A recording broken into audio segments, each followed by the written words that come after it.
हिमाचल विधानसभा के मॉनसून सत्र का तीसरा दिन भी हंगामेदार और आरोप प्रत्यारोप के बीच गुजरा।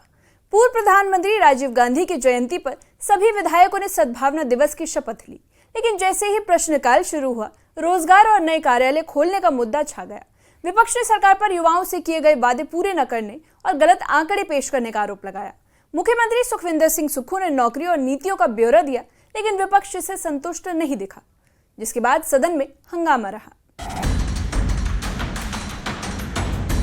पूर्व प्रधानमंत्री राजीव गांधी की जयंती पर सदन की कार्यवाही सद्भावना दिवस की शपथ के साथ शुरू हुई। स्पीकर ने सभी विधायकों को सौहार्द और भाईचारे की शपथ दिलाई। इसके बाद प्रश्नकाल की कार्यवाही शुरू हुई, जहां मुख्यमंत्री, डिप्टी सीएम और नेता प्रतिपक्ष मौजूद रहे। बीजेपी विधायक सरकार से रोजगार और नए कार्यालय खोलने को लेकर तीखे सवाल किए। उन्होंने पूछा कि बीते 2 सालों में कितने पद सृजित किए गए और इन पदों के लिए वित्त विभाग से स्वीकृति ली गई या नहीं। वो हिमाचल प्रदेश में कितनी पोस्टें क्रिएट की, कितनी नौकरियां आपने दी, उन सारे बात की जानकारी लेने के लिए ये प्रश्न किया गया था। और मैं सिर्फ इतना कहना चाह रहा हूं कि जब मुख्यमंत्री जवाब देने के लिए उठे तो जवाब देने की स्थिति में नहीं थी, क्योंकि गारंटियां झूठ दे रखी थी। जो गारंटी उन्होंने दी थी 5 साल में 5 लाख नौकरियां, 1 साल में 1 लाख नौकरियां, पहली कैबिनेट में 1 लाख नौकरी निकाल दी जाएंगी, पक्की नौकरियां, पेंशन वाली नौकरियां, ये बात कही थी। हिमाचल प्रदेश में सही बात यह है कि 2.5 साल क्या 3 साल का कार्यकाल कांग्रेस पार्टी की सरकार का हो रहा है और 3 साल के कार्यकाल में किसी भी बेरोजगार को नौकरियां नहीं मिली। साथ ही बीजेपी विधायक सदन में आरोप लगाए कि सरकार युवाओं से धोखा कर रही है। उन्होंने कहा कि घोषणा पत्र में हर साल 1 लाख रोजगार देने का वादा किया गया था, लेकिन अब तक केवल 23,000 नौकरियों का ही दावा किया जा रहा है। उन्होंने कहा कि बीते साल सरकार ने 34,000 रोजगार देने की बात कही थी और अब आंकड़ा घटकर 23,000 रह गया है। इसके साथ ही उन्होंने बाकी के 10,000 नौकरियों को लेकर सवाल दागा। तो विधानसभा के एक प्रश्न के उत्तर में जवाब दिया था 34,980 नौकरियां थी और 15 अगस्त 2025 को मुख्यमंत्री भाषण देते हैं सरका घाट में कि हमने हिमाचल प्रदेश में 23,191 नौकरियां दी है। 11,000 नौकरियों का फर्क है। 1 साल बीतने के बाद ये नौकरियां बढ़नी चाहिए थी, ये 11,000 के करीब कम हो गई है। इसका मतलब है कि आप झूठ विधानसभा के अंदर भी बोलते हैं, आप झूठ विधानसभा के बाहर भी बोलते हैं। इस आंकड़े से साबित हुआ है।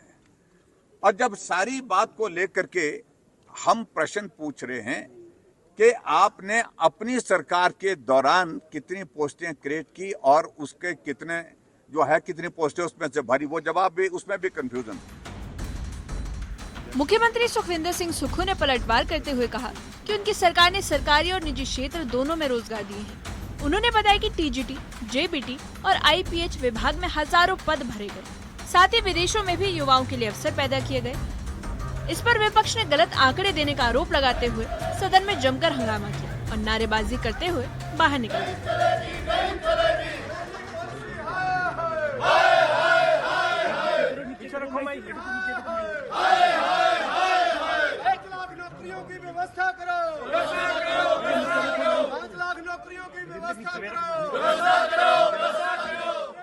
जो विपक्ष बार बार वॉकआउट कर रहा है, ये बात समझ नहीं आ रही। और 23,000 भर्तियों का हम उनको जवाब दे रहे हैं कि 3,000 लोग जो हैं वो batch wise TGT arts, TGT medical, TGT non medical और को भरा जा चुका है। 1700 के करीब जेबीटी के बैच वाइज भरे जा चुके हैं। राज्य चयन योग से 31 अगस्त में 982 TGT arts, TGT medical, TGT non medical को भरने की प्रक्रिया शुरू है। 600 जेबीटी के भरने की प्रक्रिया शुरू है और 5,000 पंप ऑपरेटर लग चुके हैं। 2,061 वन मित्र लग चुके हैं। 1400 1807 के या 1807 के करीब JOIT लग चुके हैं। तो उनको आंकड़ा बोल रहा था और बार बार मैं कह रहा था पेन दे के लिखो, लेकिन उनकी मंशा नहीं थी। अब नौकरियां उनको भी गिना रहे हैं जो अपने खर्चे पर विदेश गए हैं, दुबई गए हैं, वहां मजदूरी कर रहे हैं, वो भी हिमाचल प्रदेश की सरकार अपने खाते में गिन रही है।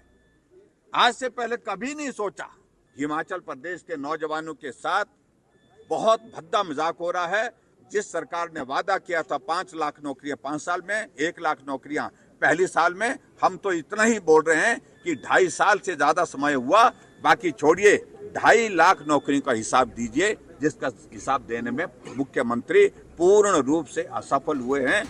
रोजगार से लेकर ट्रेनी पॉलिसी और महिला पेंशन तक तीसरे दिन सदन में बहस तीखी रही। विपक्ष ने मुख्यमंत्री पर युवाओं को गुमराह करने का आरोप लगाते हुए नारेबाजी की और वॉकआउट कर दिया। इसी बीच भरमौर के अनाथ आश्रम में नाबालिग से दुराचार का मामला भी सदन में गूंजा, जिस पर सरकार ने दोषियों के खिलाफ कड़ी कार्रवाई का भरोसा दिया है। वहीं बीजेपी विधायक सतपाल सत्ती ने सरकार से पूछा कि क्या ट्रेनी पॉलिसी को वापस लिया जाएगा और महिलाओं को पेंशन देने का वादा पूरा होगा। इस पर सीएम ने जवाब दिया कि सरकार कार्यकाल पूरा होने तक सभी वादे निभाएगी। और निश्चित तौर पर मैं कह सकता हूं कि वो जो पूछना चाह रहे थे उनकी मंशा कुछ और थी। जब हमने जॉब ट्रेनिंग की बात का आंसर दिया कि जॉब ट्रेनिंग सिर्फ नाम मात्र बदलना है, कॉन्ट्रैक्ट की जगह जॉब ट्रेनिंग है, जो भी जॉब ट्रेनिंग राज्य चयन आयोग के माध्यम से लगेगा, जिसके द्वारा नौकरी मिली जाएगी, वो 2 साल में पक्का हो जाएगा। उस बात को भी वो सुनकर तैयार नहीं थे। वहीं नियम 62 के तहत बीजेपी विधायक डॉक्टर जनक राज ने भरमौर में एक अनाथालय में नाबालिग से दुराचार के मुद्दे पर ध्यान आकर्षण प्रस्ताव रखा। उन्होंने अधिकारियों पर लीपापोती का आरोप लगाया और कड़ी कार्रवाई की मांग की। वहीं स्वास्थ्य मंत्री धनीराम शांडिल ने जवाब देते हुए कहा कि दोषियों पर कार्रवाई की जा रही है और किसी को बख्शा नहीं जाएगा। साथ ही मुख्यमंत्री सुखविंदर सिंह सुक्खू ने सख्त कार्रवाई का आश्वासन दिया। रोजगार से लेकर ट्रेनी पॉलिसी और महिला पेंशन तक तीसरे दिन सदन में बहस तीखी रही। विपक्ष ने मुख्यमंत्री पर युवाओं को गुमराह करने का आरोप लगाते हुए नारेबाजी की और वॉकआउट किया।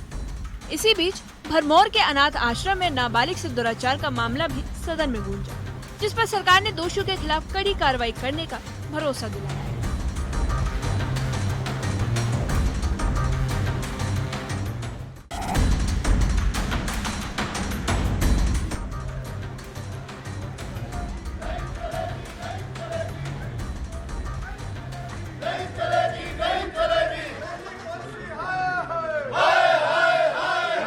नीचे रखो, मैं